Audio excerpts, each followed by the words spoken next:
السلام علیکم ورحمۃ اللہ وبرکاتہ۔ اللہ تعالیٰ کا قرآن پاک میں ارشاد ہے، اگر تم شکر کرو گے تو میں تمہیں اور زیادہ دوں گا۔ کتنا خوبصورت وعدہ ہے میرے اللہ کا کہ تم شکر کرو، میں تم پر تمہاری نعمتوں کو بڑھا دوں گا۔ ایک مرتبہ اللہ تعالیٰ سے ملاقات کرنے کے لیے حضرت موسیٰ گئے تو راستے میں ایک شخص نے کہا، اے موسیٰ، اپنے اللہ سے کہنا کہ میرے پاس بہت کچھ ہے، مجھے اور نہیں چاہیے۔ حضرت موسیٰ کچھ آگے گئے تو ایک شخص نے کہا، اے موسیٰ، اللہ تعالیٰ سے کہو میں بہت تنگی میں ہوں، مجھ پر رزق کشادہ کر دے۔ جب حضرت موسیٰ نے اللہ تعالیٰ سے یہ واقعہ بیان کیا تو اللہ تعالیٰ نے کہا، اے موسیٰ، جو مانگ رہا ہے اسے کہو شکر ادا کرنا شروع کر دے، میں بھی اسے دینا شروع کر دوں گا، اور جو کہہ رہا ہے مجھے اور کچھ نہیں چاہیے اسے کہہ دو شکر ادا کرنا چھوڑ دے، میں بھی اسے دینا چھوڑ دوں گا۔ تو یہ اللہ کا وعدہ ہے کہ یہ کبھی جھوٹا ہو نہیں سکتا۔ تم شکر کرو، اللہ پاک تم کو دیتا جائے گا۔ ایک بات اپنے ذہن میں بٹھا دیں کہ جو ہماری قسمت میں ہے وہ ہمیں ہر صورت میں ملے گا، وہ کسی صورت تبدیل نہیں ہو سکتا، اور جو کچھ نہیں ہے وہ کسی صورت ملنے والا نہیں، اور ہماری تقدیر بری ہو ہی نہیں سکتی۔ اس اللہ نے لکھی ہے جو ہم سے 70 ماؤں سے زیادہ پیار کرتا ہے، تو کبھی اپنی تقدیر کا گلہ نہ کریں۔ دل کا سکون تو قسمت کے راضی ہونے میں ہے۔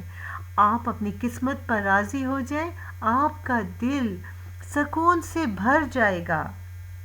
نپولین وہ شخص تھا جس کے پاس دولت تھی، شہرت تھی، اختیار تھا، طاقت تھی، سب کچھ تھا۔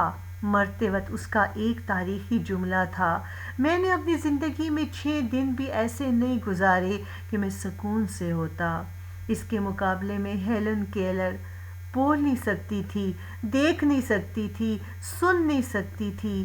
اس کی آخری اسٹیٹمنٹ یہ تھی، زندگی اتنی خوبصورت تھی، میرے پاس وقت ہی نہیں تھا کہ میں گلہ کرتی کہ میرے پاس کچھ نہیں ہے۔ تو دل کا سکون قسمت کے راضی ہونے میں ہے، اور یاد رکھیے ہر تنگی کے ساتھ آسانی ہے، ہر تنگی کے بعد نہیں، ہر تنگی کے ساتھ آسانی ہے۔ ہمارے پیارے نبی صلی اللہ علیہ وآلہ وسلم سب سے زیادہ مشکلات ان پر آئی، لیکن سب سے زیادہ مسکرانے والے اور سب سے زیادہ شکر ادا کرنے والے آپ تھے۔ آپ کی کل 7 اولادیں تھیں، 4 بیٹیاں اور 3 بیٹے۔ آپ کی زندگی میں ہی 6 بچے فوت ہو گئے تھے، صرف حضرت فاطمہ رہ گئی تھی۔ اس کے بعد اللہ تعالیٰ نے آپ کو معراج عطا فرمائی، اتنی بلندی، اتنا خوبصورت انعام، تو ہر تنگی کے ساتھ آسانی ہے۔ ہمیشہ یہ سوچیں کہ آپ کو جو نعمتیں ملی ہیں وہ اللہ تعالیٰ کا انعام ہے، ان کو اپنا حق نہ سمجھیں۔ ہم عبد ہیں، قرآن میں جو ہمارے لیے لفظ استعمال ہوا ہے وہ عبد ہے، غلام ہے، اور غلام کی کوئی اپنی مرضی نہیں ہوتی۔ مالک جو دے وہ اس کا انعام ہوتا ہے، وہ اپنے مالک پر کوئی اعتراض نہیں کر سکتا۔ تو آپ جس حالت میں ہیں شکر ادا کریں، آپ کو اللہ تعالیٰ نے انعام دیا ہوا ہے جو آپ اتنی خوبصورت حالت میں ہیں، ان کو اپنا حق نہ سمجھیں۔ ہمیشہ اچھی سوچ رکھیں، اچھی سوچ اللہ کا بڑا خوبصورت انعام ہے۔ یہ اللہ تعالیٰ کا فضل ہوتا ہے جس کے پاس اچھی سوچ ہوتی ہے۔ کچھ لوگ ایسے ہوتے ہیں جو آپ کی انرجی کو کھینچ لیتے ہیں، ان کے پاس ہمیشہ نیگیٹو وائبس ہی آپ کو آئیں گی۔ ایسے لوگ آپ کی انرجی کو کھینچ لیتے ہیں، ہمیشہ نیگیٹو ہی بولیں گے۔ وہ سنگ تلاش کریں جن کی صحبت سے آپ پازیٹیو رہیں، ایسے لوگوں کی صحبت سے بچیں جو ہر وقت نیگیٹو بولتے ہیں، یا پھر آپ کے پاس اتنی پاور ہونی چاہیے کہ آپ ان کی نیگیٹیوٹی کو ختم کر کے ان کی سوچ کو مثبت بنائیں۔ اللہ کا شکر ادا کریں سجدے شکر کے ذریعے۔ نبی پاک صلی اللہ علیہ وآلہ وسلم کا طریقہ تھا کہ جب کبھی ان کو کوئی نعمت ملتی تو وہ شکرانے کا سجدہ ادا کرتے تھے۔ یاد رکھیے، شکرانے کے نوافل نہیں ہوتے، شکرانے کا سجدہ ہوتا ہے، اور اس کا طریقہ یہ کہ آپ سجدے میں جائیں گی اور 3 مرتبہ سبحان ربی الاعلیٰ پڑھیں گی اور بس اٹھ جائیں گی۔ یہ صرف ایک سجدہ ہوگا، اور جس نعمت پر آپ نے شکر کیا اور سجدہ شکر کیا تو یاد رکھیے کہ اس نعمت کی حفاظت ہو گئی اور وہ نعمت آپ سے کبھی بھی نہیں چھن سکتی۔ یہ مومن کا شعار ہے، یہ مومن کا طریقہ ہے کہ مومن کبھی غموں کا نوالا نہیں بنتا، مومن غموں کو پی جاتا ہے، مومن ہر غم کو پی جاتا ہے۔ وہ غموں کے آگے ہاتھ جوڑ کے نہیں بیٹھ جاتا کہ اس غم نے تو مجھے پاگل کر دیا ہے، میں تو اب کسی کام کی نہیں رہی۔ نہیں، ہر کسی کو اپنی مشکلیں مت بیان کیا کریں، اپنے اللہ کے سامنے اپنے دل کو کھول کے رکھ دیں، ہر راز ہر دل کی بات اللہ کے آگے بیان کریں۔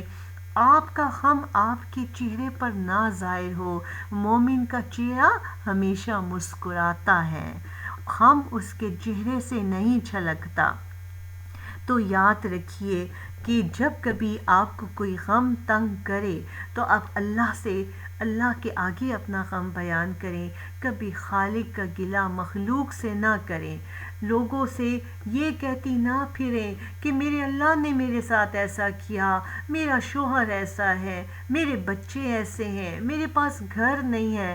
اس کا یہ مطلب ہے کہ خالق کا گلہ آپ مخلوق سے کر رہی ہیں، جو کہ اللہ کو پسند نہیں ہے۔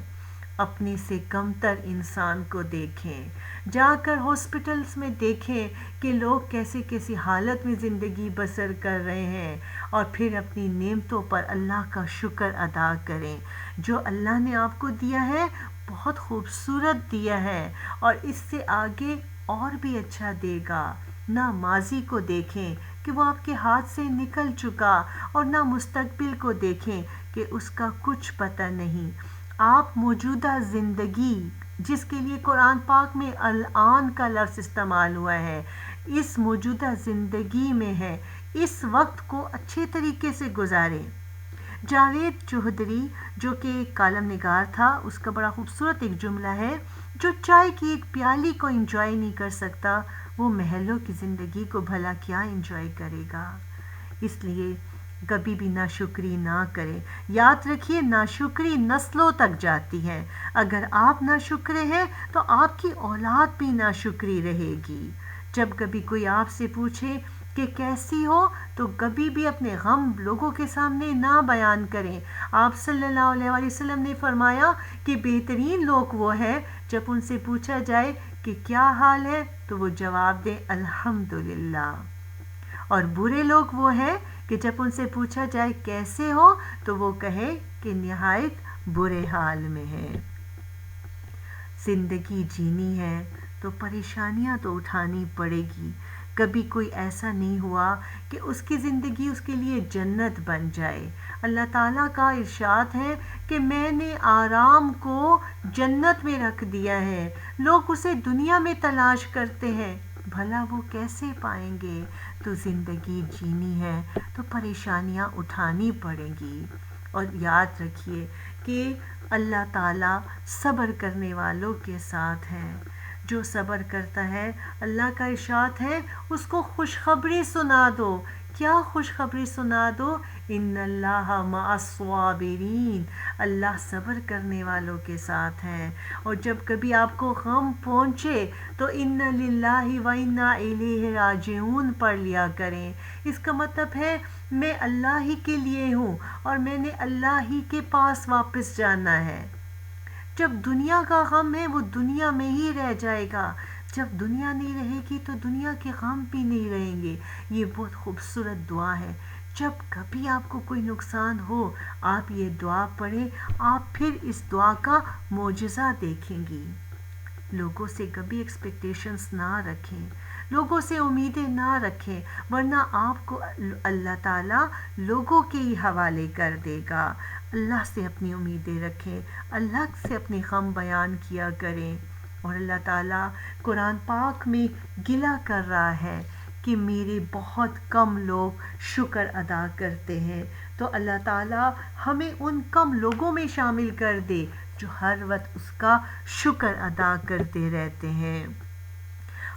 نبی پاک صلی اللہ علیہ وسلم کا ارشاد ہے، جس کا مفہوم ہے جس کا غم دنیا بن جائے، اللہ تعالیٰ اس کی غربت کو اس کی آنکھوں کے درمیان ہی رکھتا ہے، پھر اس کو صرف وہی نظر آتی ہے، یعنی اس کو دنیا ہی نظر آتی ہے، پھر اور کچھ نظر نہیں آتا، یعنی جتنا بھی مل جائے کم نظر آئے گا۔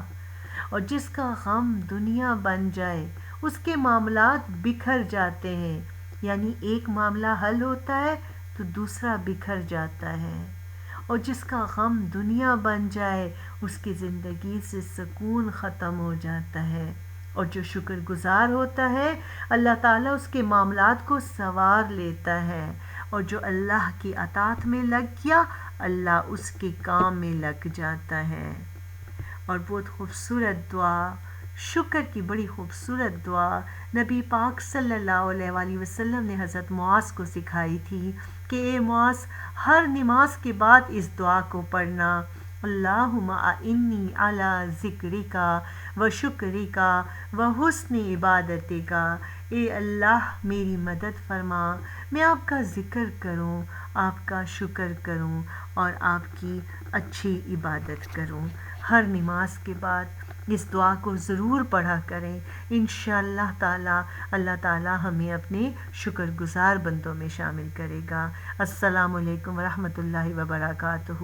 اللہم صلی علی سیدنا و مولانا محمد وبارک وسلم۔